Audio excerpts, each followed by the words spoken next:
When the physical body ceases its earthly function, a magnificent journey begins for the soul, one that few fully comprehend during their time in the material world. The first moments after physical death are not of darkness or void, but of profound awakening. The soul, released from its temporary vessel, experiences a sensation that many who have had near-death experiences describe as an extraordinary lightness, a freedom from the constraints that once bound consciousness to matter. In those initial moments, there's often confusion as awareness expands beyond the limitations of physical perception. The soul finds itself in what we might call a transitional state, neither fully detached from the earthly plane nor completely integrated into the spiritual realms. This is where the first phase of the soul's year-long journey begins. Many spiritual traditions speak of a silver cord that connects the soul to the physical body throughout life, and it's the severing of this energetic connection that completes the transition. Once this occurs, the soul begins to perceive reality through different faculties, not through physical eyes or ears, but through pure consciousness. Colors become more vibrant, sounds more harmonic, and a profound sense of remembering occurs. The soul recognizes its true nature. This recognition brings varied responses.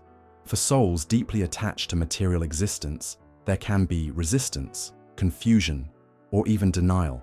These souls may linger near their physical remains or loved ones, unable to fully accept their new state of being.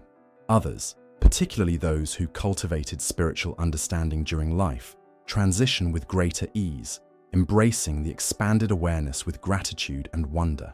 During these early days after transition, the soul often witnesses its own funeral proceedings, observes the grief of loved ones, and attempts to communicate with them. This is when many of the reported after-death communications occur, when the newly transitioned soul, still learning to navigate its new existence, reaches across the veil in attempts to reassure those left behind. As noted by Edgar in his remarkable readings, the soul during this phase reviews its most recent life experience, not as judgment, but as a process of understanding. This life review differs from what many imagine. It's not simply watching events unfold as they happen chronologically, but experiencing them with a profound empathy that transcends time and perspective. The soul feels not only its own emotions, but those of everyone impacted by its actions throughout life. Consider the story of Michael, a businessman who transitioned unexpectedly at age 58. In communications received through mediumship, he described experiencing his life from multiple perspectives simultaneously, feeling the hurt he caused through thoughtless words spoken decades earlier, the joy he brought through acts of kindness he'd forgotten, and the ripple effects of both his largest decisions and seemingly insignificant choices. This review process is not punishment, but education, the soul's opportunity to fully comprehend the meaning and impact of its earthly sojourn. It represents the beginning of integration, where lessons from physical experience are absorbed at the soul level. As the days extend into weeks, the soul gradually adapts to existence without physical form. Those who maintain spiritual practices during life often report this adaptation occurs more smoothly, as if they had been preparing for this transition all along. Those who lived primarily focused on material concerns typically require more adjustment, sometimes experiencing what we might metaphorically describe as a kind of spiritual therapy, to help them release attachments and expand awareness. During this period, souls begin to recognize that thought creates reality in these spiritual dimensions. What was once dismissed as imagination is now understood as creative force. The soul learns that consciousness shapes experience far more directly than it did in the physical realm.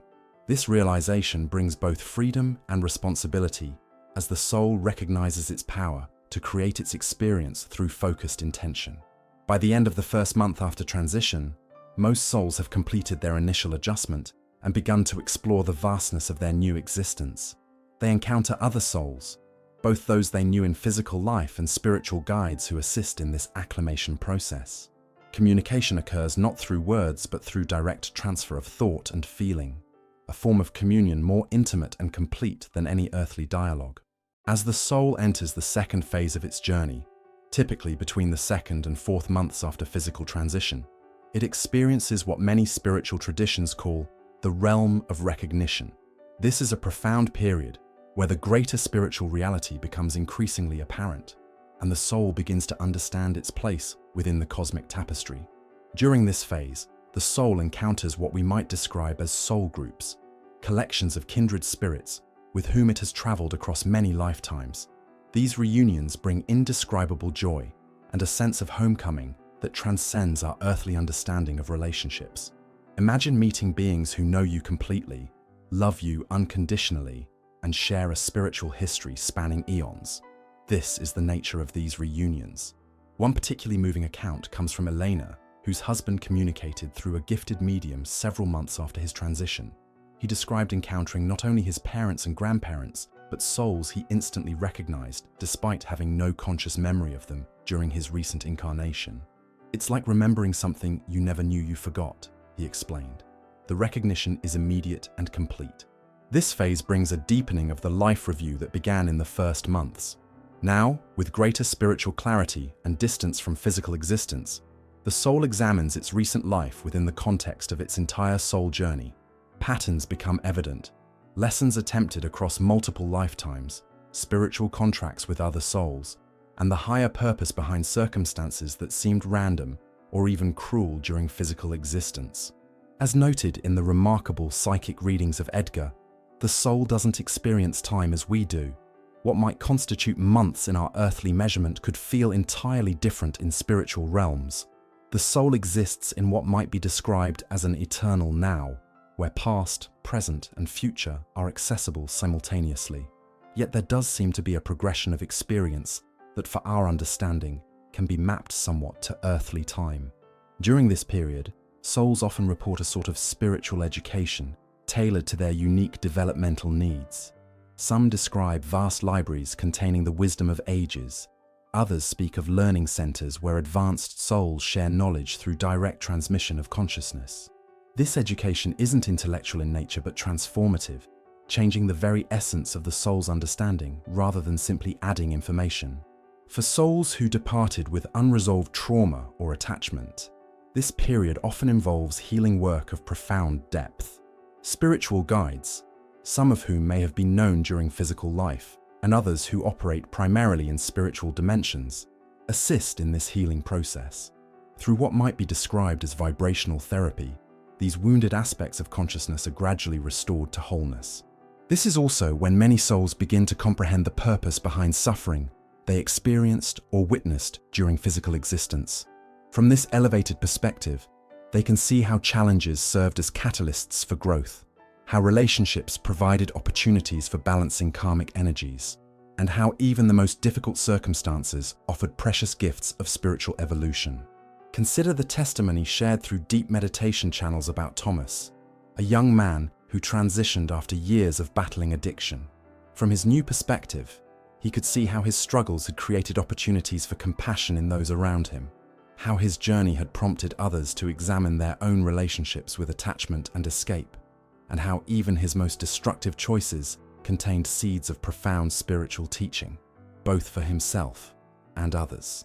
During this phase, the soul begins to understand that the purpose of incarnation isn't happiness as we conceive it in human terms, but growth, service, and the expansion of consciousness. Many souls report a kind of cosmic perspective shift, where earthly concerns that once seemed all-important are recognized as temporary conditions in an eternal journey. As this period progresses, many souls develop the ability to more consciously connect with loved ones, still in physical form. This explains why many grieving individuals report sensing the presence of departed loved ones most strongly several months after the transition. The soul has gained sufficient mastery of its new state of being to intentionally direct love and healing energy across dimensional boundaries. The relationship with time and space transforms dramatically during this phase. The soul discovers it can move through different spiritual dimensions through intention rather than physical movement. Some describe this as thinking yourself to a destination or state of being. This freedom from physical limitations allows for exploration of realms that defy earthly description, landscapes of living light, geometric patterns encoding cosmic wisdom, or states of pure vibrational harmony. By the end of this phase, approximately 4 months after physical transition, the soul has generally adjusted to its disembodied state and gained significant understanding of its recent life experience within the greater context of its eternal journey. It stands at the threshold of deeper spiritual integration, prepared to embrace the next stage of its after-death experience, with growing wisdom and expanding awareness. As the soul moves into the 5th through 8th months of its journey beyond physical existence, it enters what mystic traditions often call the period of integration. During this crucial phase, the soul begins to synthesize all it has learned and experienced, both from its most recent incarnation and from the profound insights gained during the early months of transition. This integration occurs at a level far deeper than intellectual understanding. It's a vibrational assimilation where wisdom becomes part of the soul's very essence. Imagine the difference between reading about compassion and becoming compassion itself. This transformation represents the nature of soul integration during this period. Many spiritual teachers have spoken of this phase as one where the soul begins to perceive what might be called its soul blueprint, the higher design and purpose of its journey across many lifetimes. While still maintaining its individual consciousness, the soul now recognizes itself as part of a greater cosmic pattern, interwoven with all other souls in an intricate dance of spiritual evolution. During this 3rd phase, the concept of time continues to shift dramatically for the transitioning soul. What might constitute 4 months in earthly measurement exists as a quality of experience rather than linear progression. The soul moves through states of being that correspond more to vibrational frequencies than chronological time. Each soul progresses through these states at its own pace, depending on its spiritual development and the nature of its attachments to physical existence. One profound aspect of this period involves what many traditions describe as karmic resolution. With its expanded awareness, the soul can now perceive the complete tapestry of cause and effect across multiple lifetimes. It understands how actions in one incarnation created conditions in another, how relationships served as vehicles for balancing energetic exchanges, and how challenges provided opportunities for soul growth. Consider the experience of Sarah, whose consciousness was accessed through deep trance channeling approximately 6 months after her transition. She described suddenly understanding why she had chosen parents who couldn't meet her emotional needs. This arrangement had created precisely the conditions needed to develop her own inner strength and eventually cultivate the compassion that became her greatest gift to others. What had seemed like a painful childhood deficiency was revealed as a purposeful spiritual catalyst. During this phase, many souls also begin more conscious participation in what might be called cosmic service. They discover that even without physical form, they can contribute to the great work of spiritual evolution. Some focus on sending healing energies to those still in physical form, particularly loved ones struggling with grief. Others assist souls who are newly transitioning, helping them navigate the initial confusion with compassion born of recent experience. Edgar's readings suggest that during this period, the soul also begins preparation for its next phase of existence. For some, this means laying groundwork for another physical incarnation. For others, it involves advancement to higher spiritual dimensions, where different forms of service and growth become possible. The soul, now with greater clarity about its purpose and path, begins to formulate intentions that will shape its future expression. This is also when many souls discover their connection to what various traditions call soul specialties, particular qualities or gifts they've developed across many lifetimes. Some souls excel at healing, others at teaching or creative expression. Some have cultivated profound compassion, others wisdom or courage. During this integration phase, these soul specialties become more evident and accessible, informing how the soul will express itself moving forward. A fascinating aspect of this period involves what might be described as timeline exploration. Free from physical constraints, the soul can perceive potential futures and even alternative versions of its past lives. It begins to understand the infinite possibilities contained within each moment of choice and how reality branches into countless expressions based on these choices. This understanding brings a profound appreciation for free will and its role in cosmic creation. As shared through multiple spiritual channels, souls in this phase often report experiencing what might be called cosmic perspective, the ability to simultaneously hold awareness of both individual experience and universal consciousness. One soul, communicating through advanced meditation techniques, described it as seeing through my eyes and God's eyes at the same time. This dual perception brings extraordinary compassion and understanding, as the soul recognizes both the perfection of the divine plan and the very real challenges faced by those navigating physical existence. For souls who departed with significant unresolved emotional patterns or beliefs, this period often involves what spiritual traditions call purification. This isn't punishment, but loving restoration of the soul's natural harmony.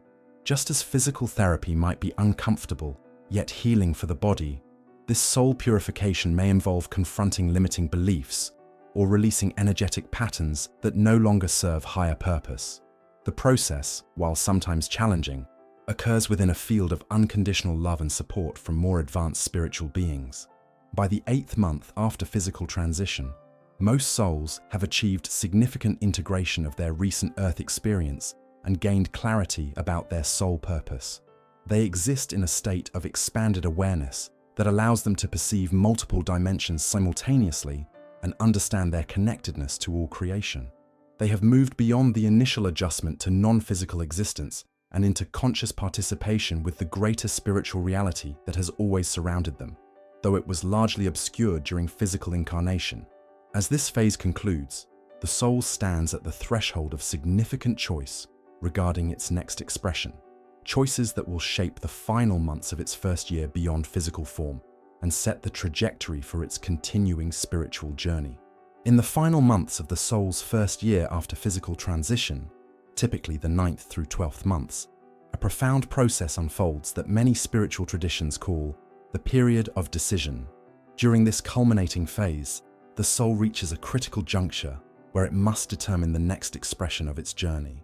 This decision isn't made in isolation, but emerges from deep communion with what various traditions describe as councils of light or karmic boards, assemblies of highly evolved spiritual beings who assist in reviewing the soul's progress and illuminating potential paths forward. These councils don't dictate the soul's choice, but provide wisdom and perspective that helps the soul align its next steps with its highest purpose. Free will remains paramount even in these spiritual realms. The soul, now with expanded awareness and understanding of its journey across many lifetimes, exercises choice based on what will best serve its continuing evolution and contribution to the greater cosmic unfoldment. For some souls, this means preparation for another physical incarnation. For others, it involves advancement to different dimensions of spiritual service and growth. During this final phase, the soul experiences what mystical teachings call cosmic vision, a profound revelation of the interconnectedness of all creation and its own place within this infinite tapestry. This vision transcends human understanding, revealing patterns and purposes that remain largely hidden during physical existence. The soul perceives how seemingly random events and relationships form part of an exquisite design, serving the evolution of consciousness itself. Consider the experience shared through spiritual regression of David, who described this period as standing at the center point of a vast web of relationships, seeing how each connection vibrated with purpose across many lifetimes. From this vantage point, he could perceive how his most painful experiences had often catalyzed his greatest growth, how apparent failures had redirected him toward more aligned paths, and how his smallest acts of kindness had created ripples affecting countless others. Edgar's readings suggest that during this phase, the soul also attains clarity about its soul contract, the specific lessons, relationships, and contributions it has committed to as part of its evolutionary journey. With this clarity comes profound acceptance of both the challenges and gifts contained within this contract. The soul recognizes that what might appear as limitation or suffering from a human perspective often serves as the precise conditions needed for spiritual development. For souls preparing to reincarnate, this period involves careful consideration of the circumstances that will best facilitate their continuing evolution. They select the time period, geographical location, cultural context, family dynamics, and key relationships that will provide opportunities to develop specific qualities or balance particular karmic patterns. Far from random assignment, this selection process represents profound spiritual strategy. Those who have accessed memories of this pre-birth planning through deep spiritual practices describe it as collaborative creation, involving not only the soul itself, but also those who will become its parents, significant relationships, and spiritual guides. Souls often make agreements with others they've known across many lifetimes to reunite in specific relationships that will serve their mutual growth, sometimes in harmonious configurations, and other times in challenging dynamics that provide opportunities for healing and transcendence. For souls not immediately returning to physical incarnation, this phase involves preparation for advancement to what might be described as higher vibrational dimensions, where different forms of service and expression become possible. Some souls describe being drawn toward cosmic healing work, others toward teaching or creative expression that transcends physical form. Some serve as guides for souls in physical incarnation, while others contribute to vast creative projects beyond human comprehension. During this period, the soul also completes what spiritual traditions call the release of attachment, a final letting go of identification with its most recent physical existence. While retaining the wisdom gained through that incarnation, it no longer defines itself primarily through that particular expression. The soul recognizes itself as an eternal consciousness that has experienced countless forms and will continue its journey of expansion indefinitely. Many spiritual communications describe this phase as one of extraordinary peace and clarity. Having integrated the lessons of its recent physical journey and gained perspective on its place within the cosmic order, the soul experiences what might be called divine alignment, a harmonious resonance with its highest purpose and the broader evolution of consciousness. Sarah, whose consciousness was accessed approximately 11 months after her transition, described this state as absolute belonging, a complete acceptance of both her individual uniqueness and her inseparability from the whole of creation. The paradox dissolves, she communicated, when you realize you are both wave and ocean simultaneously. As the first year concludes, the soul has completed a profound transformation. What began in the disorientation of physical death has culminated in expanded awareness, deeper understanding, and conscious participation in the cosmic process. The soul that emerges from this year-long journey bears little resemblance to the limited identity it held during physical existence, yet carries forward the essential qualities and wisdom gained through that experience. For those still in physical form, understanding this journey can transform our relationship with death itself. Rather than representing an ending, physical transition marks a new beginning, a doorway into expanded consciousness and continuing evolution. The soul never dies. It transforms, integrates, and continues its eternal journey through forms and dimensions beyond our physical comprehension. This understanding doesn't eliminate grief for those who remain behind, but it can infuse that grief with hope and perspective. The connections formed between souls transcend physical existence. Love, the most powerful force in creation, continues to bind souls together across dimensions, beyond time, and through all transformations of consciousness. In contemplating this magnificent journey of the soul, we glimpse our own eternal nature and the profound purpose underlying our temporary physical existence.